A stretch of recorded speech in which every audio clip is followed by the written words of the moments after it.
Basically हर मुल्क को अपना सेल्फ डिफेंस करने का हक है जी, बड़ी और खूबसूरत बात। ज़ाहिर है फिर जिस तरह पाकिस्तान भी अपना सेल्फ डिफेंस के लिए हर जगह जो है ना वो कार्रवाइयाँ करता है, इसी तरह इंडिया पे भी जब हमला होगा तो फिर उनको भी अपनी जो है ना वो सालमियत को बरकरार रखने के लिए काफ़ी कुछ करना पड़ेगा। ठीक हो गया। इसको वो उन्होंने करने के लिए ना उस पर हमला जो किया ना, मैं उसको हमला नहीं समझूंगा। अच्छा।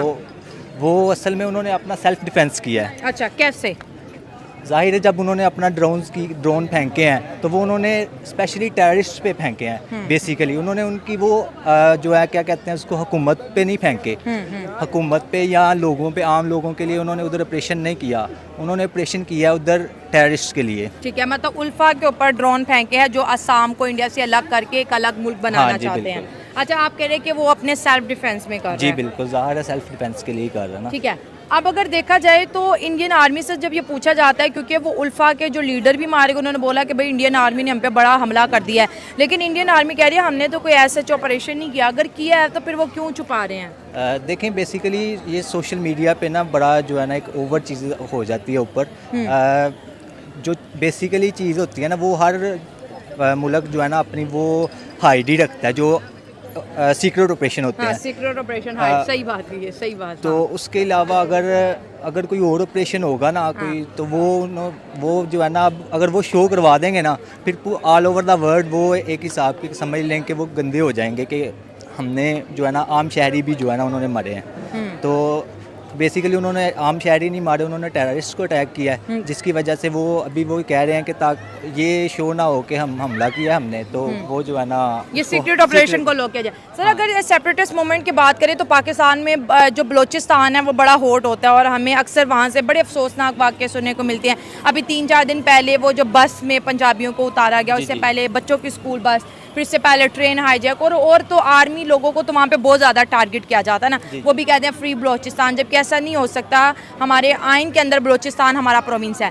तो फिर यही चीज़ें हम देखते हैं कि इंडिया के पंजाब में चलती हैं, वहाँ के मणिपुर में चलती है, अब असम को भी तोड़ने की कोशिश की जा रही है। तो ये कौन लोग हैं जो मुल्क को इस तरह से कमज़ोर करते हैं? इसके पीछे इंडिया बोल रहा है पाकिस्तान की साजिश है, तो मतलब जो कुछ भी वहाँ होगा आपको लगता है कि पाकिस्तान की ही इन्वॉल्वमेंट है इसमें? नहीं, पाकिस्तान की इन्वॉल्वमेंट बिल्कुल नहीं है। असल में ये खुद इंतशार पसंद कुछ लोग होते हैं, कुछ पार्टीज़ होती हैं, कुछ एजेंसीज होती हैं जो ना मुल्क में सालमियत को कायम होना नहीं देना चाहती, कमज़ोर बना देती हैं मुल्क को, ताकि वो जो है ना उन पे एक्शन ना आए कोई।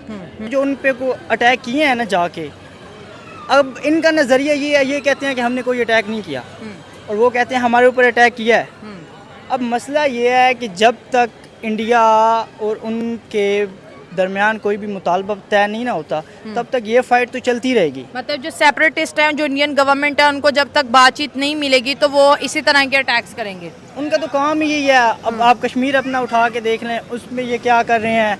हमारे अब जो सिख भाई हैं उनके साथ ये क्या कर रहे हैं। अभी हानिया की जो मूवी इंडिया में लॉन्च नहीं है उस पर भी पॉलिटिशियन हो रही है। तो इनका काम है सिर्फ मुल्क में फसाद फैलाना। सर वो कहते हैं ये हमारा नेशनल इंटरेस्ट है, वो इसको फसाद नहीं कहते। सर नेशनल इंटरेस्ट तो तब हो जब आप किसी को पूरे ह्यूमन राइट्स दे रहे हैं। अच्छा, आप किसी को कह रहे हैं कि ये आपका मुल्क है, आप इस मुल्क में रहते हैं और आप हमारे हैं। हमने अब जैसे यूरोप अपने बंदों को प्रोटेक्शन देता है, वो उनसे टैक्स पे करता है तो वो उनको प्रोटेक्शन देता है। आपकी एजुकेशन सिस्टम हमारा है, आपका खाना पीना, ओल्ड हाउस, सब कुछ उनका है।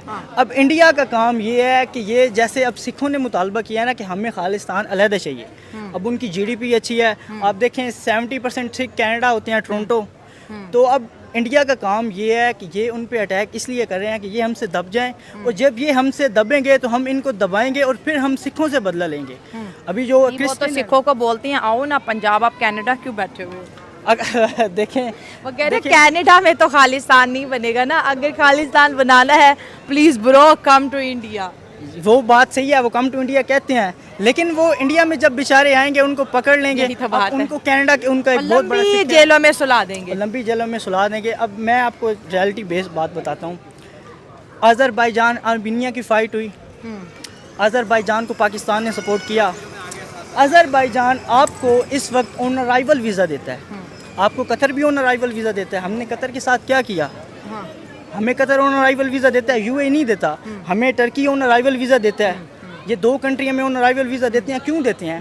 क्योंकि हमने इनके साथ एक रियलिटी बेस पे एक अच्छा काम किया है। क्या खूबसूरत बात। अब यूक्रेन और रशिया वॉर हुई, अब रशिया वॉर और यूक्रेन में अमेरिका ने कहा कि हम यूक्रेन के साथ हैं। जब तक उनके नेचुरल सोर्सेज थे, उनका पेट्रोल था, उनकी गैस थी, जो रशिया की गैस यूरोप को प्रोड्यूस होती है, रशिया ने कहा कि अगर तुम जंग में कूदोगे तो हम भी कूदेंगे, हम तुम्हारी गैस बंद करेंगे, हम तुम्हारा पेट्रोल बंद करेंगे, हम तुम्हारे साथ ट्रेड नहीं करेंगे। शेख हमाद बिन खलीफा अल थानी ही इज़ कतर प्रिंस, उनकी गैस